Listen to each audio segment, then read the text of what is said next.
O Brasil, como sabemos, tem um tsunami de leis, principalmente quando se contam também as leis fiscais, tributárias. Quem penetra nisto penetra num abismo, numa região abissal.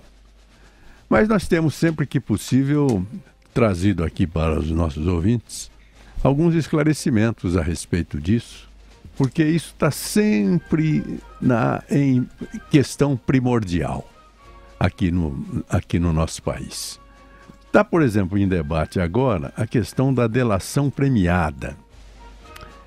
A delação premiada está regulada em lei e está sendo questionada por causa das benesses que foram dadas ao Joesley Batista. Ele não vai cumprir pena nenhuma porque ele entregou todo mundo. Então se questiona se não teria, como ele comprou todo mundo, será que ele também não negociou pagando a delação premiada? No fundo é isso que está em questão.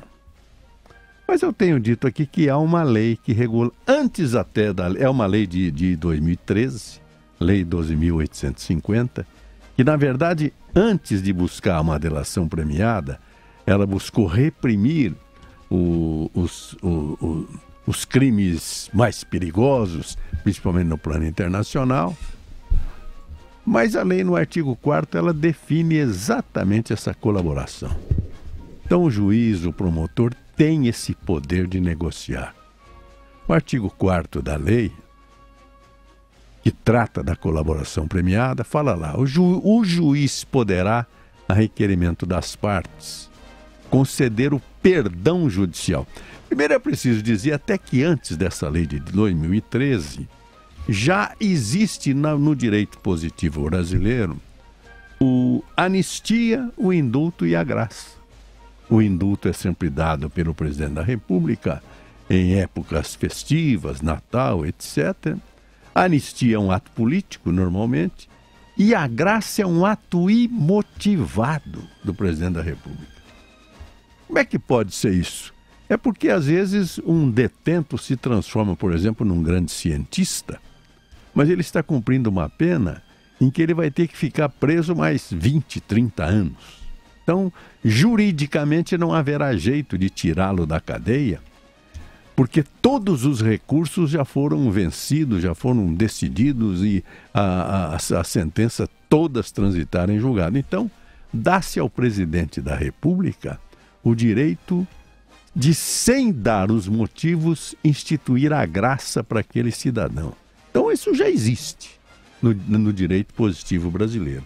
A delação premiada veio nesses termos: o juiz poderá, a requerimento das partes, conceder perdão judicial, reduzir em 2/3 a pena privativa de liberdade, substituí-la por pena restritiva de direitos daquele que tenha colaborado efetiva e voluntariamente com a investigação e com o processo criminal.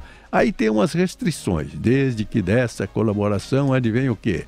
Identificação dos demais coautores, revelação da estrutura hierárquica, a quadrilha, etc, etc, etc. Depois, quando chega no artigo 2º, diz o seguinte: considerando a relevância da colaboração, o Ministério Público, a qualquer tempo, o delegado de polícia, nos autos do inquérito, quer dizer, não precisa nem ação penal, antes dela o inquérito, com manifestação do MP, o delegado de polícia poderá também requerer ou representar ao juiz pela concessão do perdão, etc, etc. Depois, diz aqui no artigo 6º que o juiz não participará das negociações realizadas entre as partes para a formalização do acordo de colaboração, que ocorrerá entre o delegado, o investigado, o defensor, com manifestação do Ministério Público. E se houver alguma suspeita, além da ressalva, no artigo 8º, o juiz poderá recusar a homologação à proposta que não atender aos preceitos legais ou adequá-la ao caso concreto. Então nós temos perfeitamente definidos em preceitos legais todos os requisitos da delação premiada. Então não houve nenhum ato ilegal por parte do Ministério Público, da Procuradoria-Geral, ao fazer o acordo com o senhor Joesley Batista. O que se pode questionar é se isso é moral. Aí é que se pode questionar se há moralidade nessa lei ou não. Agora, ilícita ela não é. Aliás, os romanos há 2000 anos tinham um preceito que vale para os dias de hoje. Non homine quod licet honestum est. Nem tudo que é lícito é honesto. Bom dia, São Paulo. Bom dia, Brasil.